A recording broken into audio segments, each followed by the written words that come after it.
Okay, so let us carry on. And we have been looking at the sutta called The World, which is from the Udana. And I should maybe give a bit more kind of background. This obviously is a sutta that was given soon after the Buddha's awakening. And so it is, for that reason, it's very profound. It is about, kind of summarizes the main insight of the Buddha, what freedom really is about. So it gives like a bird's eye view or a complete picture of the idea of freedom, the kind of the final freedom that is available on the Buddhist path. So in a sense, we're stepping kind of back to the very end of the path, the very purpose of what this is about. This is the Buddha's kind of main insight. And then from there, we can move on to look at the various kinds of freedom that are available through the spiritual practice. So this is why this is so profound. We're starting there to start with the, if you like, the big picture of what is going on here. So we have seen that the Buddha has said that continued existence is the problem. We attach to existence even though we don't really know what we are attaching to, because it's always changing. You can't really grasp anything. It always slips out of your grip as soon as you try to grasp it. It's like trying to hold on to sand, and the sand just pours out of your hand. You know what it's like when you have dry sand. It just you can't really grasp it properly. And existence is like that. There's nothing really to hold on to, because it's always morphing, always changing, moving into something else, not something that actually is graspable. And this is the problem with impermanence and unreliability, and the lack of a kind of self, the lack of a real identity is precisely that. It can't be grasped. And that's why it always leads to problems down the track. And so this is kind of this is what the Buddha's insight is. This is the insight into dependent origination, paticca-samuppada, and all of these things, which really makes the Dhamma a revolutionary kind of teaching. There isn't really anything quite like it. And that is why the Dhamma is always set in comparison to the Vedic religion, the Brahmanical religions, because it was a complete revolution to everything that went before that. This is what makes the Dhamma special. If there's one characteristic, this idea of dependent origination, the idea of non-self, of lack of inherent identity, and these kind of things. So it's very profound. So we're kind of starting a bit on the deep end here to give that overview of what is going on here. So then the Buddha goes on. We're carrying on with the same sutta. And the Buddha then says, that first of all, like I mentioned before, the eternalism and the annihilationism are kind of false views. And then he says, for this suffering originates depending on attachments, upadi. Upadi could also maybe be translated as ownership. These are all the things in the world that we hold on to. You own things, you attach things, like your acquisitions. I think assets was one translation that Bhikkhu Bodhi tried for a while. Your assets are your feelings and your will. This is kind of a different idea of assets. So it originates, the world originates depending on the holding on, the ownership, all the things that we acquire in the world. This is the idea that upadana is clinging and grasping, holding on, is the fuel for existence. It's just like the fuel of a fire is the logs and the grass or whatever.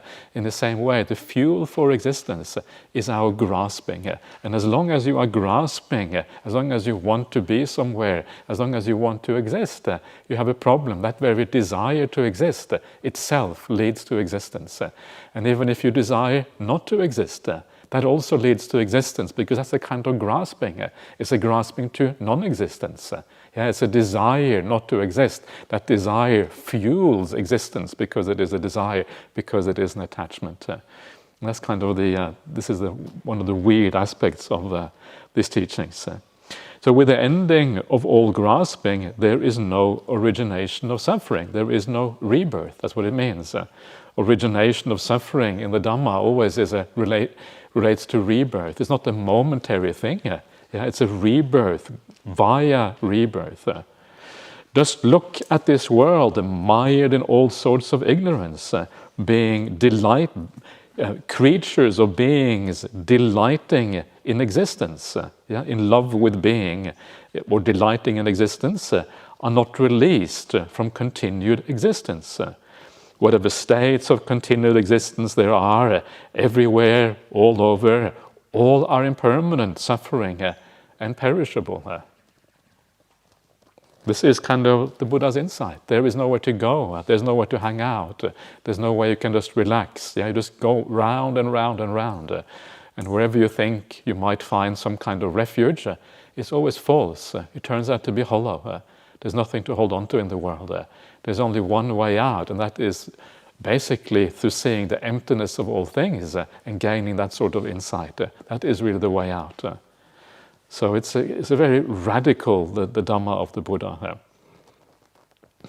One who sees truly like this, with the right wisdom, gives up craving for continued existence, or for existence if you like, while not looking forward to the ending of existence.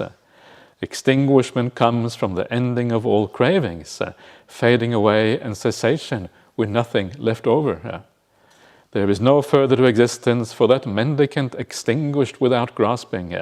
Victorious in battle, such a one has defeated Mara. They've gone beyond all states of existence. So you end your craving for existence, because if there is nowhere to go, then why would you crave for it? There's nothing really to crave for. You understand it's all problematic, and then craving stops. And the moment craving stops, that's when you are no longer going to more existence. At the same time, you're not really looking to end existence either. It's not as if you commit suicide or anything like that. You just chillax. You become a teacher, and you do what you can in the world to be of benefit for beings. And then extinguishment comes when the time is right. You are like the famous workman waiting for his wages, or the workwoman waiting for her wages. Then arahant is you're waiting for the wages finally to come at the end of your existence. So that is the idea here. Victorious in battle, such a one has defeated Mara. It's kind of interesting how the Buddha uses all kinds of pictures or to show how this Dhamma evolves, and one of them is the idea of being in battle, overcoming your defilements. You're battling your defilements, basically. That's what you're battling, trying to overcome them. And it depends, what kind of character you have, what kind of metaphor or what kind of simile is best for you. And some people seem to thrive on the idea of being victorious in battle. That's kind of how they see it. You have to be careful there, though, because victorious in battle can also easily conjure up the sense of self. I am victorious. I am going to kind of be the superhero who, like maybe Chewbacca understands that. I don't know. I'm going to be the superhero who vanquishes all enemies. And Mara's army doesn't stand a chance. Why? Because I am the best. That's the danger of these kind of things. You kind of get the wrong end of the stick, and then you build an ego where you should actually diminish the sense of self instead. So but the Buddha uses a large number of different ways of looking at this, and so you choose what works for you, I suppose, knowing the dangers of all of these pictures that are given here. So that is the overall picture what the Dhamma is about. It's about ending existence, and if that seems kind of too much for you and kind of too far away or too difficult to understand or whatever, then start at the beginning here. The beginning is where we should really start to understand the idea of liberation. This is the highest kind of liberation, but there are many, many, many small liberations on the way. So we start with those, and then we move towards the highest liberation ultimately. And even the taste of the smallest kind of liberation, the liberation that comes through morality, that comes through generosity, actually, that liberation is of the same nature as the highest kind of liberation. It's just that it's much smaller. It doesn't have the same profundity, but the basic idea is the same. Something oppressive disappears. Something that is problematic goes. part of that is the sense of self and the sense of ownership and the sense of identity. Yeah, that is kind of the taste throughout the path. So if you have ever experienced the tiniest bit of joy by living well, or by being virtuous, or being kind, or being generous, well, you have some idea what the big Dhamma is also about. And then you understand, actually, it's not scary at all. Yeah, rather the contrary, it's beautiful. It's very attractive. It's something that everyone really wants. And if I can have more of that and kind of multiplying that like 1,000-fold, then you have some idea what the real liberation really is about. So getting your head around this in the right way, so it doesn't seem kind of out of reach, it doesn't seem scary or dangerous, is very, very important. So you have to put it in ways that actually make sense to us, and then we can kind of move forward in the right way here. So let's now go on to the next sutta. So this sutta is also about a little bit about the big picture, how to think about the Dhamma. So now we're going to start at the other end. We're going to look a bit more at the idea of what is oppressive. And this is very similar to what we saw with Yasa before. And this is the Nalakapana Sutta, Majjhima Nikaya number 68, Middle Length Sayings number 68. And this is a sutta that you will hear Ajahn Brahm quoting all the time. So to score a few brownie points with Ajahn Brahm, I thought I'd put that sutta in there. Please tell Ajahn Brahm I taught this sutta, yeah? Then he will be happy to hear that. So this is the Nalakapana Sutta. And so just 1 second.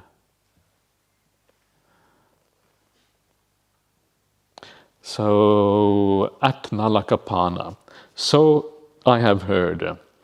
At one time, the Buddha was staying in the land of the Kosalans, near Nalakapana, in the parrot tree grove. Yeah, so the land of the Kosalans, that is the kingdom of King Pasenadi. The capital city was known as Savatthi. And if you travel to India today, you can still find many of these places. Savatthi is still found, Kapilavastu is still there. Many of these little townships, yeah, they're quite small places, have been excavated and discovered. Nalakapana, on the other hand, I don't know if that has ever been found, not as far as I know. So this is a bit more obscure. So then, now at that time, several very well-known gentlemen had gone forth from the lay life to homelessness out of faith in the Buddha. The Venerable Anuruddha, Bhaddiya, Kimbila, Bhaggu, Kondanya, Revata, Ananda, and other very well-known gentlemen here. Yeah, so these are all the Sakyans, these are the family members of the Buddha, basically. Yeah, like his cousins and kind of the broader family, the clan, if you like, the Sakyan clan. The Sakya Puttas. Putta means like the son or daughter. These are the sons and daughters of the Sakyans. And of course, the Buddha is the main Sakyan, if you like. So these are his family members. So they had gone forth. There's a long stories in the Vinaya, which are really kind of cute stories about what happened when they went forth. Maybe I can talk a bit about that later on. We'll see what happens. But I think for now I will just skip it because we have so many suttas to go through. If I tell too many stories, we're going to have to add a few days at the end of the retreat. So we better not do that. Lehar will not be happy and she will tell me off. And so then that's not... Yeah, actually, that doesn't really matter if she tells me off. No, I'm being naughty. I apologize, Lehar. So let's carry on. Now, at that time, the Buddha was sitting in the open, surrounded by the mendicant Sangha. Then the Buddha spoke to the mendicant about those gentlemen. Mendicant, those gentlemen who have gone forth from lay life to homelessness out of faith in me. I trust they are satisfied with the spiritual life. When this was said, the mendicants kept silent. So the Buddha is asking that whether they are satisfied with the spiritual life. And the idea is that how you go forth, why you go forth, how you spend your time as a mendicant is kind of critical, for whether this is going to be something you are satisfied with or not. And so, so we're going to talk about how to be satisfied with the spiritual life. And of course, one of the most important things here is that what we see straight away, you have gone forth out of faith. Yeah, this is kind of one of the critical things here. Faith is saddha. Saddha means confidence and faith, all combined into one. Yeah, confidence means that you hear the Dhamma and you think, wow, this is true. Yeah, this makes sense. I can understand this. And this is one of the reasons why all of you are here to some extent, because you have some insight into the Dhamma. It works. You have confidence in these teachings. Yeah. So confidence is very important, the feeling that you're drawn towards something because it is sensible, it is rational, it's something that you can actually see in your own life. It is not something weird, it's not something that you go to because you are desperate, but something would actually make sense. So this is one part of the idea of saddha. And the other part is the emotional part, the idea that this really gives rise to a sense of uplift, to joy, positive emotions. Whenever you find something that you really find confidence in, you get inspired by it, it always comes with a positive emotion. And that is the faith side of the word saddha. So it kind of combines these two ideas of confidence and faith into one single word. And both of these sides are very, very important. The confidence means that you dare to do it. You know it's sustainable. It's not a blind kind of faith. It is something that is solidly based in your experience and understanding. That is very important to be able to sustain it. And the other one is the emotional uplift, which actually leads to meditation.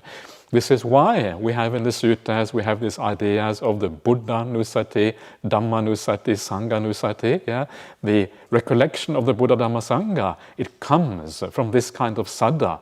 This is how that saddha, that confidence, transforms into meditation proper when you really understand what these things are about. So going forth for the right reason is actually quite important. Or if you go forth for the wrong reason, I don't know, if you can't find a job and you think, I've got to eat, might as well become a monk, And that is why some people did go forth for that reason in ancient India, And in those days, it wasn't necessarily easy always to find a job. Things weren't very well paid. There was all kind of class structures in society. And you looked at the monks, they get this nice food, they sleep in kind of nicely shaded places. That's actually, there is a sutta like that, these monks who go forth for this reason. And then, if you do go forth for that reason, well, at least you should change after a while. You should think, okay, maybe I should go forward. Maybe I should kind of change my attitude, because otherwise it's not going to go anywhere. Otherwise it's going to be a problem. Other people went forward because they were sick. They were really ill. They didn't know how to get rid of the illness. And then they saw the Buddha has this incredibly good doctor who can cure any kind of illness. If I go forth, I also get to use that doctor. And so they went forth. The doctor cured them. And then they disrobed again, straight afterwards. And then the doctor said, but you were a monk before, I cured you, and now you're disrobed. What's going on? And then the doctor goes to the Buddha and says, okay, you better ask them about illnesses before they ordain.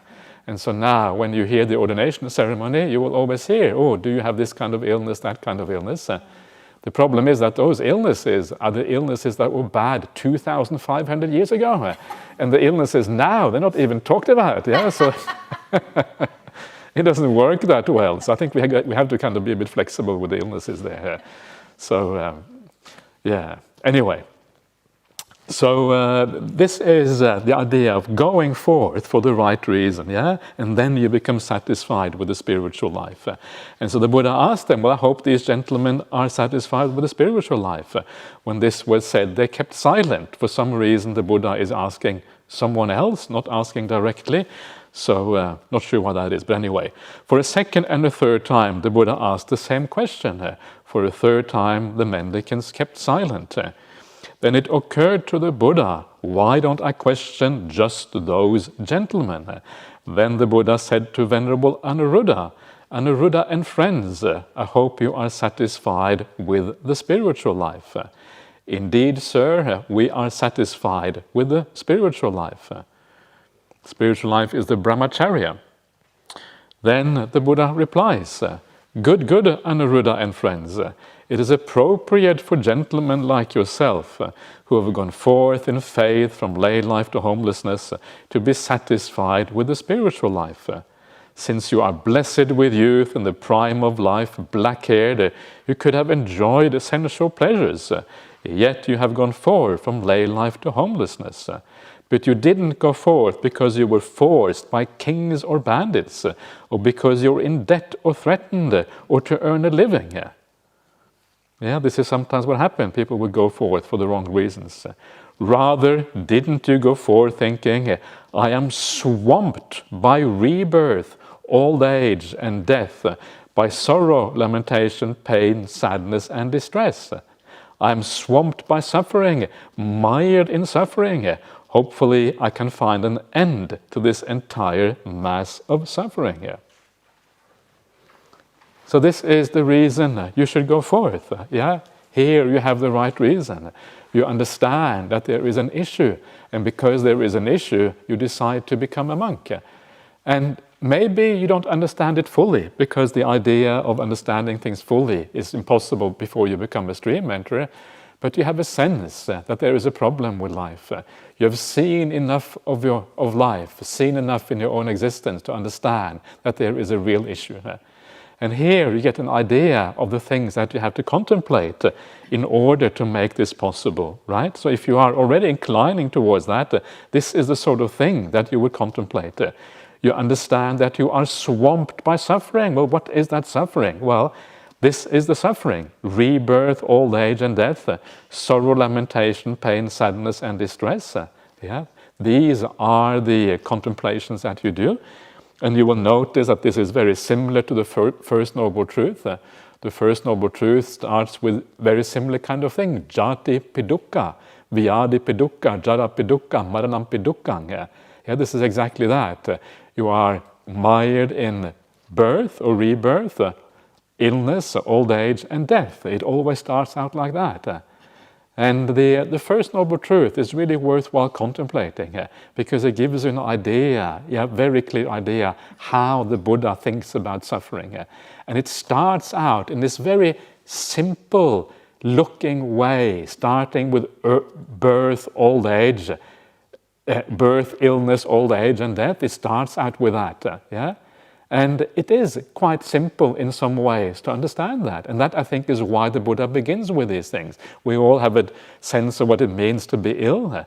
We all have a sense of what it means to get old. Well, maybe at least we have some idea what it means to get old. Yeah, we can see it in others if we haven't got there ourselves. We have some idea of death. Yeah, we see death around us all the time. These are realities, unescapable realities of existence. And so these are very tangible. We can all understand these things. And it's fascinating how powerful these things are when they are practiced fully. In fact, this is exactly what the Buddha was looking at when he decided to go forward. The Buddha to be. He contemplated these very deeply. And this is kind of extremely interesting. Here is the greatest spiritual genius in human history. This has a slightly Buddhist bias, but you will forgive me for saying this. To me, the Buddha is by far the greatest spiritual genius. Nothing really like, nothing on the side or nothing above. It's way below the Buddha. And how does he become the Buddha? By contemplating illness, old age, and death. That's how he becomes the Buddha. Isn't that kind of really interesting? Because we all understand these things. These things are not very difficult to understand. We know what this is about. And because we understand what it's about, we can make a lot of that by contemplating these things in the right way. If you really understand death, that it can happen, not only understanding death, but that it can happen at any time, you realize there's nothing to hold on to in this world. There's nothing to grasp. And the moment there is nothing to grasp, almost everything kind of falls apart. The whole idea of relationships kind of starts to fall apart. The whole idea of owning things, and grasping them kind of loses its interest because it can go at any time. And so these things are very, very powerful contemplations. But as with everything, it takes time for it to sink in. You have to contemplate kind of regularly. Okay, I'm going to die. Yeah, when am I going to die? Actually, I don't know. That's kind of scary, don't know. It could happen at any time. And so you make these contemplations come alive. And when they come alive, they basically lead you in the same direction as the Buddha went. They lead you to renunciation. They lead you on the spiritual path. These are powerful yet simple contemplations. But in fact, they are not as simple as they may seem. Because what you see here, it doesn't just say old age and death, right?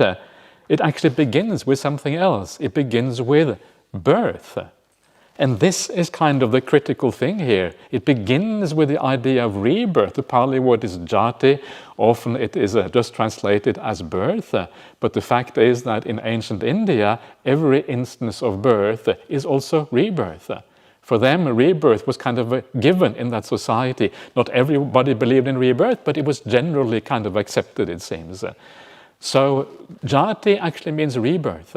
Yeah? And so what we are seeing here is that it is in the context of rebirth that old age and death are really problematic.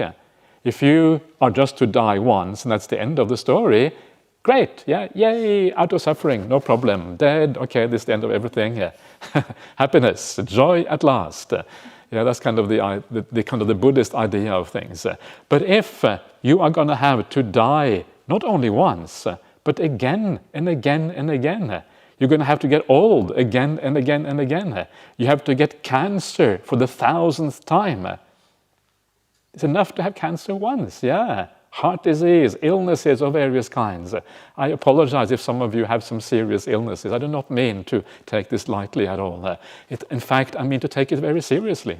Yeah, because these things are again and again and again. And if someone here has illnesses and you came here on this retreat with those illnesses, then this is a chance to learn about the Dhamma, that this is the nature of things. This is how these things are.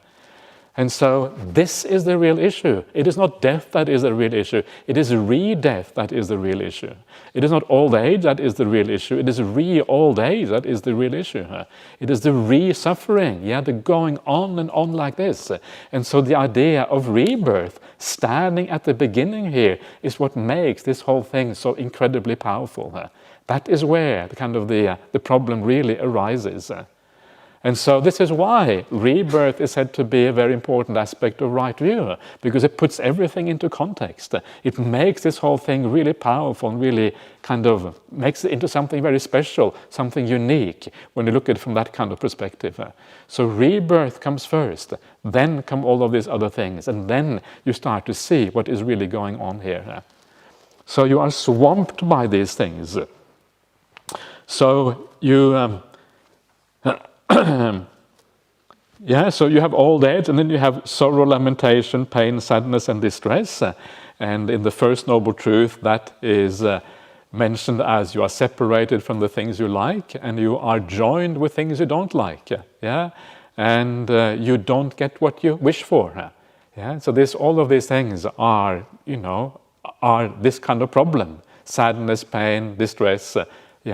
All of these kind of things. And these are all things that we can relate to.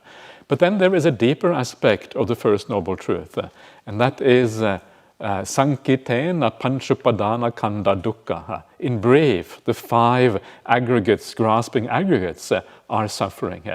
Yeah, that is the profound side. So you have, in a sense, the First Noble Truth is divided up into the ordinary, the mundane aspect of that Noble Truth.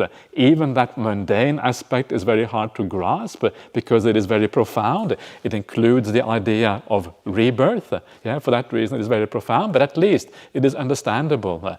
But the last part is like the kind of transcendental understanding, or the understanding of the areas or whatever, that the 5 aggregates of grasping are dukkha. And that is the sort of thing that you can't really understand fully, because it means that our experience of the world really is suffering ultimately. Very hard to understand without insight. And so you kind of gradually move towards this, and the more you understand of the issue, the more likely you are to make this kind of move that these young men in the prime of life, that they made, decided to give up everything because they wanted to practice the spiritual path. So this is what is happening here. The insight into dukkha, Remember, these are insights. These are views that are developed over time. Understanding arises gradually, not all at once. You contemplate and contemplate and contemplate. He starts to see things according to the way the Buddha saw things. And so, by understanding this, then you understand that you are swamped by suffering, mired in suffering. Hopefully I can find an end to this entire mass of suffering. Isn't that why you went forth? Yeah, the Buddha promises you that end of suffering, and then you're hoping that the Buddha got it right. You don't know whether the Buddha got it right, but you're going by faith, of course, but you're hoping that he got it right. It looks like the Buddha has got it right, so okay, I'm going to take my chances and see if he got it right. And so they say, yes, sir. So that's why they went forth. So then when you have gone forth, there is something more that has to happen. And I have added, even though that was really all I wanted to show you, because that is again the release and the freedom, the freedom from suffering. That is really the large picture again of what we are trying to achieve on this path, the full freedom of all suffering. Still, this last part here is also kind of interesting, and I just wanted to bring it out because it deserves to be brought out. So, but Anuruddha and friends, when a gentleman has gone forth like this, what should he do? What should they do? Take someone who doesn't achieve the rapture and bliss that are secluded from sensual pleasures and unskillful qualities, or something even more peaceful than that. The mind is still occupied by desire, ill will, dullness and drowsiness, restlessness, remorse, doubt, discontent, and sloth. That someone who doesn't achieve the rapture and bliss that are secluded from sensual pleasures and unskillful qualities, or something even more peaceful than that. So what this is saying is that the rapture and bliss that are secluded from sensual pleasures and unskillful qualities, that is just another way of saying the jhana states, the samma samadhi, the samadhi of the path, the last factor of the Noble Eightfold Path. That is what that is talking about. And if you don't achieve those, well then you will still have these things in your mind. And these things are basically the 5 hindrances, plus discontent and sloth at the end there. Tandi and what is it? Arati, discontent, and Tandi is kind of sloth here. Okay, thank you. This is very good to have you just there, Ananda. So you're every retreat you come in very handy. So that's great. Arati and Tandi. So that's great. So basically the Buddha is saying that if you attain the samma samadhi, the real jhanas, then only then do you overcome these fully, and they are abandoned for a long period of time. And this is kind of one of the really good examples in the suttas of the importance of samadhi, why you want to attain samadhi. Because without that samadhi, there will be distortions and biases in the mind. And that is what the 5 hindrances are. They are basically distortions and biases that make it impossible to have a full insight. And that full insight can really only happen after those have been abandoned. Yes, you can have smaller insights, and those smaller insights can also be very valuable, but the real insight only happens at this particular point. So it's an important distinction. Take someone who does achieve the rapture and bliss that are secluded from sensual pleasures and unskillful qualities, or something even more peaceful than that. Their mind is not occupied by desire, ill will, dullness and drowsiness, restlessness and remorse, doubt, discontent and sloth. That is someone who does achieve the rapture and bliss, in other words, the jhanas, that are secluded from sensual pleasures and unskillful qualities, or something even more peaceful than that. So, there you are. I just added that because I thought it was nice to have. So there you are. So that is the sutta on the problem. The problem that kind of imprisons us. We are imprisoned by suffering, basically, because suffering is something we don't want. So it is an oppressive thing. It is an imprisonment. And the liberation of the path is a coming out of all that suffering. That is the entire purpose of the Buddhist path. And that is what that sutta really tells us is the right reason for practicing the Dhamma, if you wish. So I should, of course, I should also like to mention, I think this is really important, that you will notice that the two last paragraphs there, they talk about the rapture and bliss of seclusion, right? And then you have the other one talking all about suffering. And so a very important point in the Dhamma is that even though ultimately it is about overcoming suffering, it is also true that on the path out of suffering there is a lot of happiness, a lot of joy. Coming from the point of view of an ordinary person, the path actually is incredibly joyful. This is kind of one of the things that is a standout in the suttas. And so it's very important to balance this idea on the one hand that we're trying to come out of suffering, and the other hand that everything on the path is actually about developing joy and happiness. Because it looks like it's all about suffering. So how can there be all that joy and happiness? What's going on there? Is it all suffering or is it all joy and happiness? Actually it's both at the same time. This is kind of the weird thing. And this is what is so hard to really grasp about these teachings. But from our point of view, from the point of view of an ordinary person or someone who has not have the insight into the suttas, it really is all about joy and happiness, because that is how we perceive it. It feels like happiness. It feels like all of these positive feelings. But from the viewpoint of someone who is enlightened, from someone who is a stream enterer, from that point of view, it looks all like suffering. So it depends on who is looking at it, whether it looks like happiness or whether it looks like suffering. It is the other, seeing it all as suffering is very, very profound. And for that reason, we are much better off understanding this as a path of happiness, because that is something we can relate to. And then we are on the right track. All right. So let us go on to the next sutta.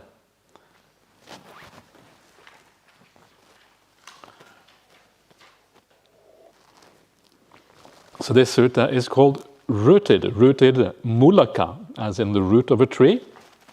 And this sutta is also from the Anguttara Nikaya, the numerical discourses of the Buddha. This is the 8th chapter, the chapter of the 8th, and this is discourse number 83 here. I'm just teaching you this so that you kind of learn the system, how this works. After a while you get a feeling for this, and then it becomes easier to find your way around the suttas once you understand these kind of the abbreviations and the numerical system. So this is another sutta which is about the idea of freedom, from a kind of overview perspective. And it goes as follows. Mendicants, if wanderers of other religions were to ask, reverence, all things have what as their root? What produces them? What is their origin? What is their meeting place? What is their chief? What is their ruler? What is their overseer? What is their core? How would you answer them? It's kind of strange questions, aren't they? Does anyone in Perth go around asking these questions? Excuse me, sir, what is the origin of all things? They think you... It's kind of interesting, how these are, presumably these are questions that were asked in ancient India. It is a kind of theories about the world and that sort of thing. It's interesting how these things are. These days people are, I think in those days they asked much more interesting questions. These days they ask, how much money can I earn in this job? That's kind of what matters these days.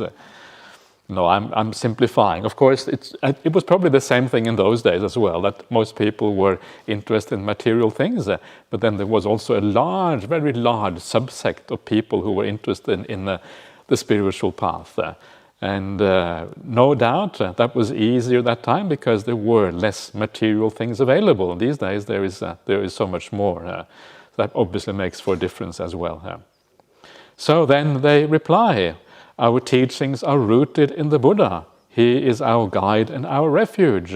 Sir, may the Buddha himself please clarify the meaning of this. The mendicants will listen and remember it. Well then, mendicants, I will teach it. Listen and apply your minds well. I will speak. Yeah, it's nice how the Buddha kind of often sets these things up. Yeah, first of all, he asked them a question. Yeah, how would you answer this question? And this is a kind of very important way of engaging your audience. It's very important to engage your audience sometimes, especially if you give an ordinary Dhamma talk. We don't maybe want too much engagement on a retreat like this, but generally speaking, because when you are engaged, then you understand, yeah, then you kind of remember what is being taught. But if you are always a passive listener, then very often it goes in one ear and out the other one, and you don't retain anything here. So engaging the audience is very important. And you can see that very often in Buddhist cultures, people are not really used to engaging with a Dhamma teacher. Yeah, very often there's a system of there is a teacher and then you are the listener, but there isn't so much engagement very often. And fair enough, you don't expect everyone to engage. Some people come to the monastery just to give dana, and that's a wonderful thing when people do that. And they're not really interested in engaging in the Dhamma. And you can see that. Yeah, sometimes I ask them today, why have you come to the monastery today? And they don't know what to say. It's kind of interesting, right? They haven't really thought about that. They do that because I guess it feels good, yeah? It is right somehow. And that's perfectly valid, perfectly good enough. But you can see they haven't really contemplated the Dhamma properly. But of course, it is from that contemplation, when we try to go into it, that is where the real growth happens. And so the Buddha uses this Q&A way, yeah, to draw out the audience, to make them listen. Well, what do you think about this? Have you considered this? And then they say, oh, okay, please, yeah, we don't know what to say, please speak. And then you can imagine, you really listen, right, when you say that. And then the Buddha says, well, listen, yeah, now listen, apply your minds well, I will speak. The Dhamma is going to come. The most important thing that anyone can teach anyone else is about to be spoken. So please listen. This is for your own benefit. And they reply, yes, sir, they replied. And the Buddha said this, mendicants, if wanderers of other religion were to ask, reverence all things have what as their root? What produces them? What is their origin? What is their meeting place? What is their chief? What is their ruler? What is their overseer? What is their core? You should answer them as follows. Reverence, all things are rooted in desire. They are produced by attention or application of the mind. Contact is their origin. Feeling is their meeting place. Stillness is their chief. Mindfulness is their ruler. Wisdom is their overseer. And freedom is their core. When questioned by wanderers of other religions, that is how you should answer them. So what does this even mean? Yeah, it's kind of slightly cryptic. And this is one of those beautiful things about the Dhamma, is that sometimes you can see that the later idea of koans that you find in Zen Buddhism is kind of, it's already there in a sense, yeah? It's already slightly in different terms in the suttas, but it's kind of there. Some of these things are a bit cryptic, and they are meant to be reflected upon, to kind of think what actually is going on. And there are a few passages like that in the suttas that have this kind of cryptic feeling to them, and you have to reflect because they are very counterintuitive. So, all things are rooted in desire. Desire is chanda. Yeah, what does that mean, that all things are rooted in desire? And so the Pali word for all things is sabbe dhamma. Yeah, dhamma is like things, sabbe is all. So all dhammas are rooted in desire. So to understand this, we have to understand the idea of all things. So again, I mentioned this yesterday, that from the Dhamma point of view, what matters is not the world as such, the world kind of independent of our experience, even if there is such a world. That's kind of one of those big debates. Yeah, what is all things from our point of view is our experience of the world. Yeah, from each one of us. From each one of us' perspective, all we know is our experience. So everything that is knowable to us comes through our experience. So all things means all possible experiences. All those possible experiences, well, they are rooted in desire. Because desire is what leads to rebirth, leads to the kind of ever moving on of the mind. Desire creates everything. Everything that you have ever experienced arises in the final analysis due to desire. That's where it comes from. Rebirth through your desires and the ones through kind of how you live your life. That is how these things comes about. And that is how desire is the root of all things. And that, of course, is basically equivalent to the second noble truth. Tanha, craving, is the cause of dukkha, of suffering. That's exactly the same thing. Suffering, this is kind of weird, right? Suffering is the same thing as all things. Yeah, this is kind of the weird thing about the Dhamma again, because these are just different angles on the same kind of idea. Yeah, all things, all experiences, suffering, basically is the same kind of thing that we're looking at. Again, now we're looking at it from a very, very high point of view, from the viewpoint of the Buddha, and that's why it's very, very hard to see this. But these are basically equivalent ways of talking about the world. So, all things are rooted in desire. Why? Because our existence is rooted in desire. That is why, basically, what it comes down to. They are produced by the application of the mind. Yeah, this is the manasikara. Manasikara means how you use your mind, how you attend to things. Yeah, so what is it that you are aware of at any particular moment? It is whatever you're attending to. Yeah, if you, right now, you can choose what you want to attend to. You want to attend to the ceiling, you attend to the ceiling, you see the ceiling. You attend to the floor, you see the floor. You attend to the sound, you hear the sound. Yeah, whatever we kind of apply our mind, that's what we attend to, and we experience accordingly.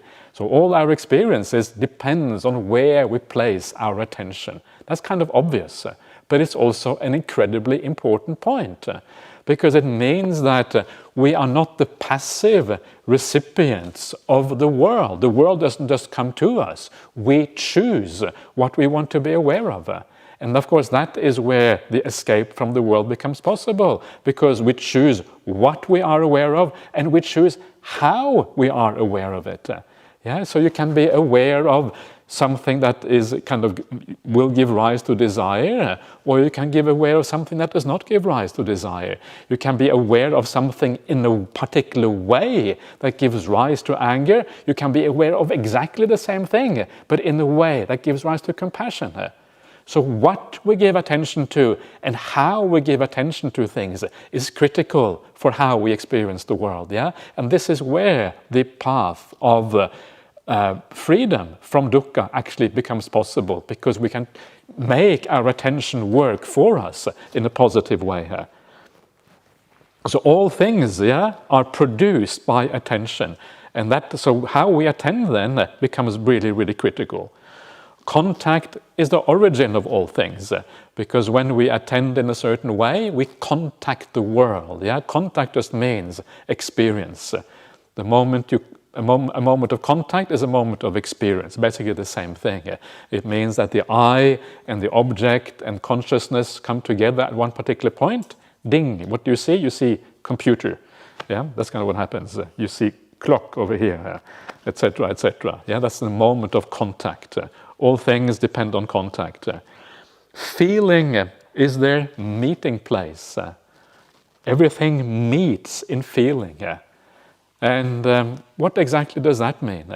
And I think, this is a little bit speculative. These are just my kind of my ideas about this. But I did write once. I think one of the suttas, it has a footnote, and if you read that footnote in Bhikkhu Bodhi's translation, you will see he quotes my name in there. Isn't that nice? Yeah, my name is there, and he says Brahmali says this, and he kind of writes all I think I say here. So I was really, really pleased with that. Yeah, something like that. Yeah, that was kind of nice, isn't it? And so if Bhikkhu Bodhi says that, that's kind of a stamp of approval. So I'm quite happy with that. So the idea here is that Vedana, is in many ways the most important of the khandhas from the point of view of what drives existence. Because feelings are the critical thing that makes us make choices. We make all our choices based on feelings. Feelings are what gives value to things. If you are going to choose food, which food do you value the most? The one that gives rise to the most happy feelings. If you don't like apples but you like oranges, you will tend to take the oranges. Why? Because you are driven by feelings. That is why. And so feelings are what gives value to anything. Feelings is what makes you get up in the morning. Feeling is what makes you choose A over B. Feelings is what kind of makes the whole thing, the whole world go around. That's why in the suttas, dependent origination, from feeling is the cause, the condition for craving. Everything comes together in that. This is the motivating force in our life, is feeling.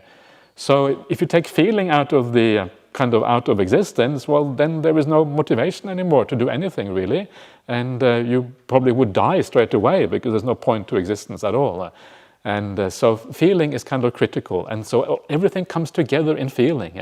This is the thing that makes existence kind of work, so to speak. Then we have stillness is their chief. Stillness is the chief of all things.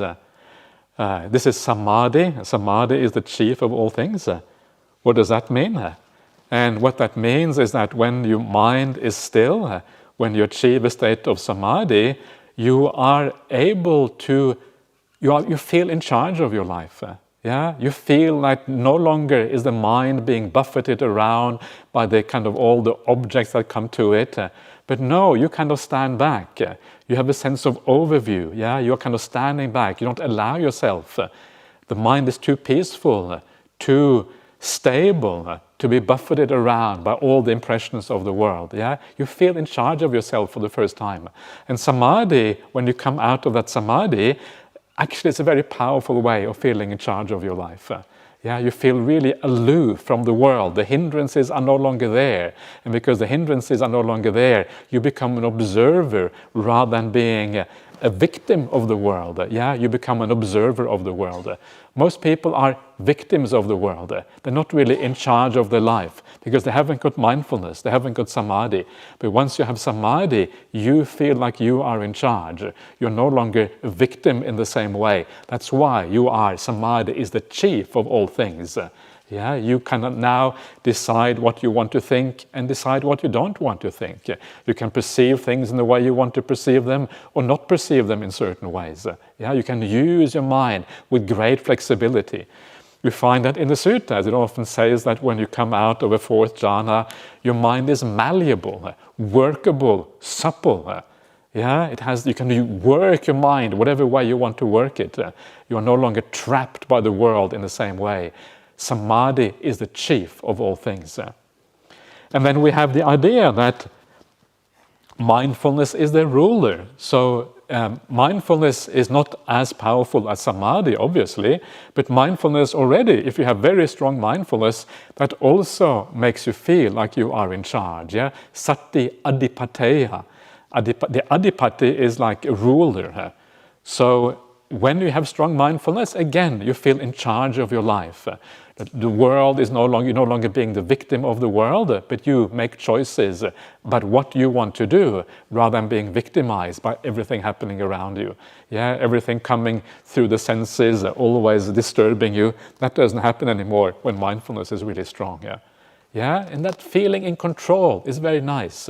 Feeling out of control is a very kind of despairing situation very often, where you feel that you are kind of being almost like bullied by the world, and you can't step back. You're not able to, you don't feel in charge of yourself at all.